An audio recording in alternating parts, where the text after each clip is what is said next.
Boom shakalaka good boy. You know what I'm saying? XBM.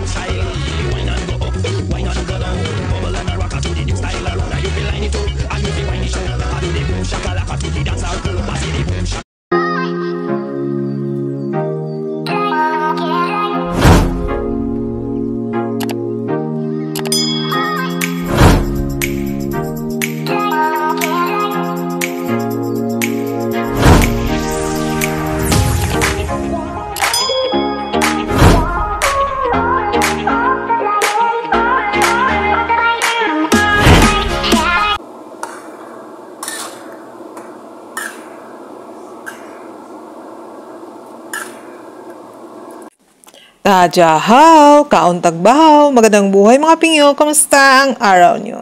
Hello guys, kumusta kayo? Happy Friday! Yay! Friday today! So guys, malapit na naman matapos ang isang linggong pag-ibig. Isang linggo at malapit na naman matapos ang July, August na agad.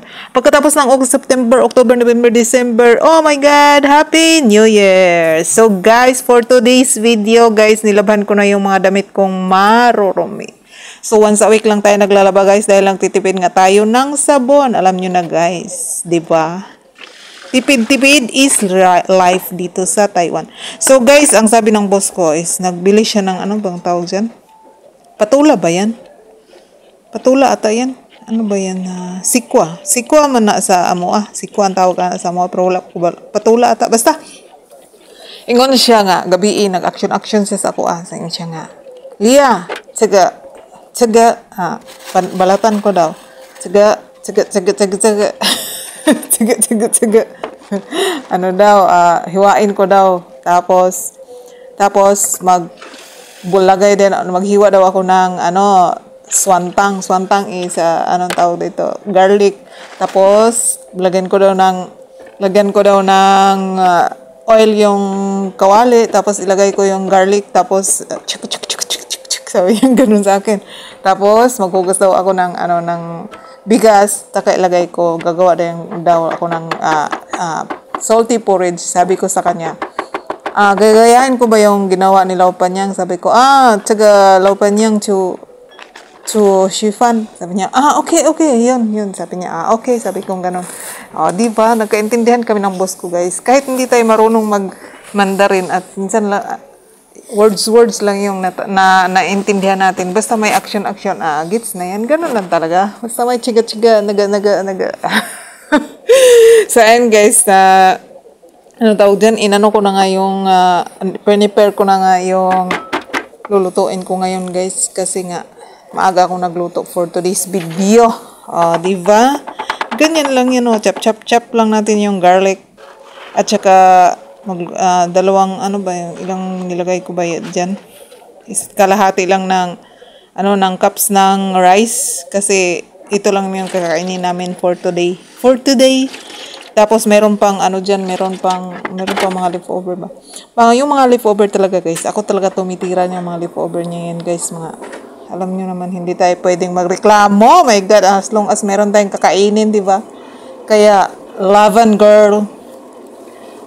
Paano ako papayat nito? Ako yung tumitira ng mga tira-tira dito sa bahay. Pero yung tira namin guys, hindi siya yung parang talaga.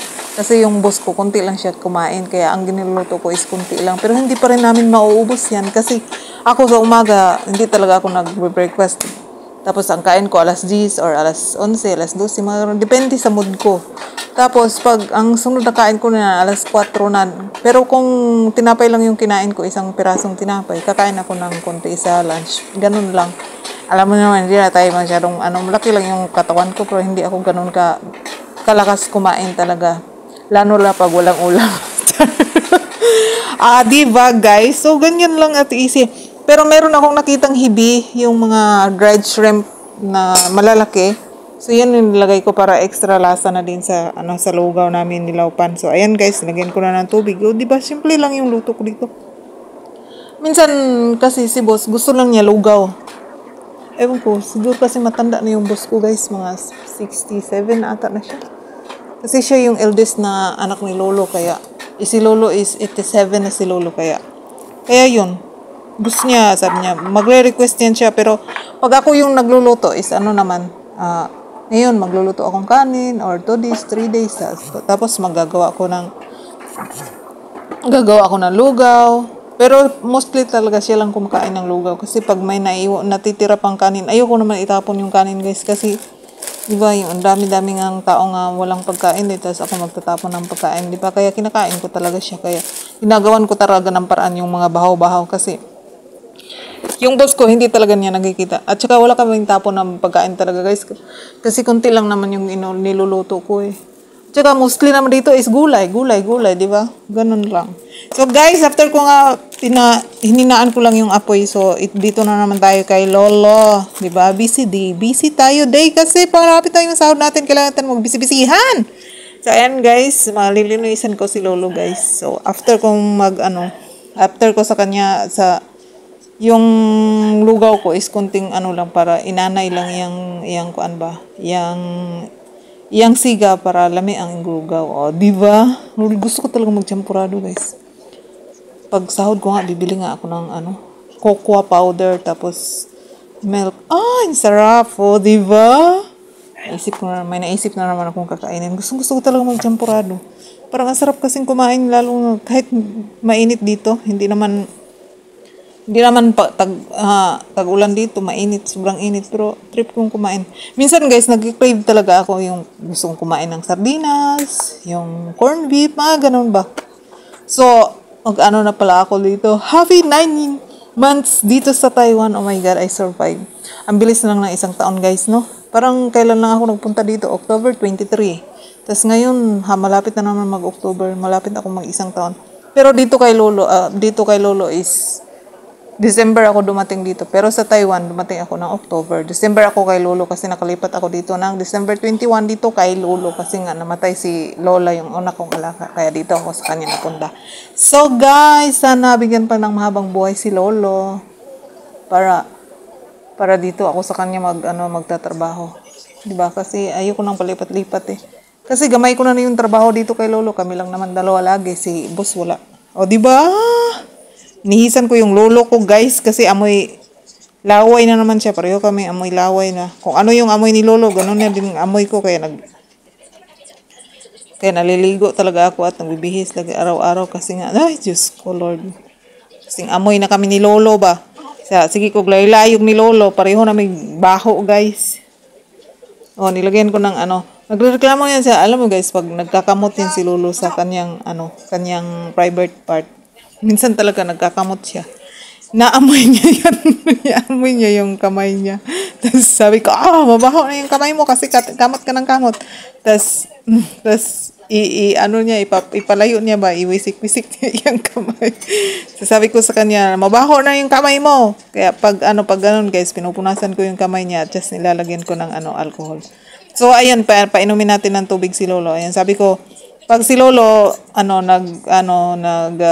naghawak-hawak sa akin, sabi ko, lagyan mo pera yung bulsa ko. Tapos ilalagay ko yung ko sa bulsa. Yung kamay niya sa bulsa ko. Lagyan mo ng pera. Sabi ko, lagyan mo ng pera yung kamay ko. Sabi ganun. Ayan, mahilig yan siya ganyan-ganyan ba. Painumin natin ng tubig. So, lagi talaga may tubig si Lolo guys para yung pagpupo niya maayos ba. Yung hindi matigas yung pupo niya at saka less yung ang tawag dito, hindi siya mataas yung BP din niya, nakakatulong din yan siya. So, ayan na nga guys, kahit anong alaga mo talaga sa matanda is, may time talaga na bigla na lang silang ubuhin, bigla na lang silang tawag dito, sipunin na, ganun, same lang naman ang ginagawa mo, pero ganun talaga eh, kasi sensitive na sila. Ayan, kinakati-kati na kasi nasugatan na yan siya. Yan sa gilid ng yan sa NC ko ba, nasugatan naman na si Lolo eh. So guys, yan lang talaga yung buhay ko dito guys. Ay, simple lang ba? Wala naman tayong pag caregiver ka. Naalala ko dati na iinggit ako sa mga caregiver ba. Ganda naman ng trabaho nila, caregiver, nag-aalaga lang ng matanda. Wala na silang ibang ginagawa. Diba yung parang nakikita ko ba dati ba? Yung nasa anong tawag dito? Nasa Saudi pa ako. Sabi ko balang araw mag-caregiver din ako. Tapos yun, naging caregiver nga ako. Hindi ko naman So parang kung ano talaga yung ano mo, ginagawa talaga ni Lord na what your heart's desire, di ba? Yung ganun, diba? Kaya akala ko kasi ang laki-laki din ng sahod ng caregiver, pero pwede na rin. Ayan guys, tinatanong ko si Lolo kung saan masakit. Sabi ko sa kanya, saan masakit? Yung ulo, sabi niya, buhay. Yung tiyan mo, hindi. Sabi niya ganun. So, ayan. Pagkatapos ng paupian guys, ayan na, kailangan na natin si Lolong itap ang likod kasi nag-uubo-ubo na naman yung lolo ko. Ayan guys. So that's it for today guys. Thank you so much for watching. This is Darling Vlogs. At sana nasa maayos kayong kalagayan sa ang sulok man kayo ng mundo. Sayjen o Aini. See you tomorrow. Bye bye. Dalaygon ang Diyos. Ingat po kayong lahat guys.